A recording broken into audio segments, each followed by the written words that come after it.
అందరికీ నమస్కారం అండి. ఈరోజు స్వామివారిని దర్శించుకోవడం జరిగింది. అయితే నిన్న శ్రీరామనవమి ఒకటి, తర్వాత ఈరోజు నా చిన్న కొడుకు మొదటి పుట్టినరోజు.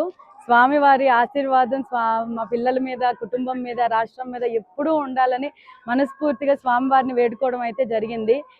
ఎప్పటిలాగే అయితే ఈ సంవత్సరం నుంచి ఏమనుకున్నామంటే మా కుటుంబ సభ్యులందరూ డొనేషన్ ఒకటి ఇవ్వాలి కంపల్సరీగా ప్రతిసారి పిల్లల బర్త్డే కన్నా అనుకున్నాము. నేను అందరికీ చెప్తున్నానండి, వేరే వేరే బర్త్డేస్ అంటే ఎలాగో చేసుకుంటాం కానీ, వేరే రకాలుగా బర్త్డే చేసుకుంటాం కానీ ప్రతి ఒక్కరు కూడా స్వామిని దర్శించుకొని ఒక టెంపుల్కి వెళ్ళి అక్కడ డొనేషన్ ఇస్తే అది వేరే వాళ్ళకు కూడా ఉపయోగపడుతుంది. ఇది అందరికీ రిక్వెస్ట్, అందరూ చేస్తే చాలా సంతోషంగా ఉంటుంది.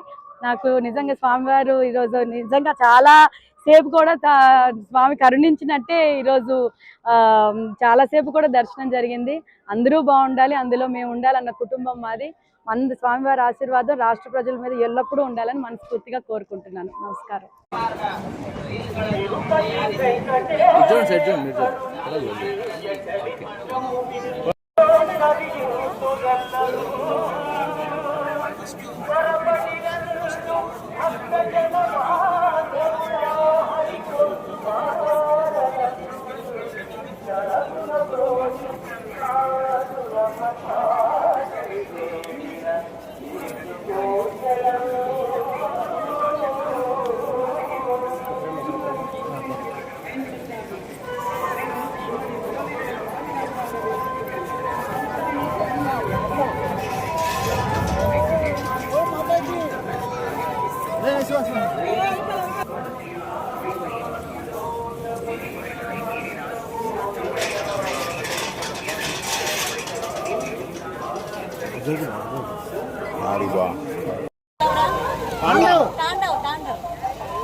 అందరికీ నమస్కారం అండి.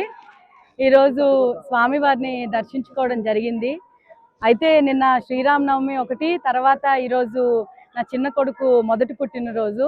స్వామివారి ఆశీర్వాదం మా పిల్లల మీద, కుటుంబం మీద, రాష్ట్రం మీద ఎప్పుడూ ఉండాలని మనస్ఫూర్తిగా స్వామివారిని వేడుకోవడం అయితే జరిగింది.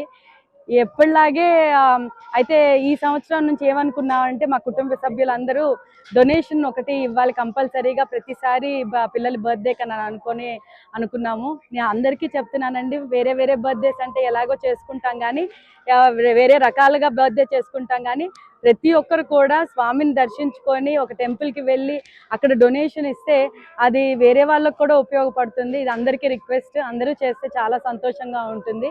నాకు నిజంగా స్వామివారు ఈరోజు నిజంగా చాలా సేపు కూడా స్వామి కరుణించినట్టే ఈరోజు చాలాసేపు కూడా దర్శనం జరిగింది.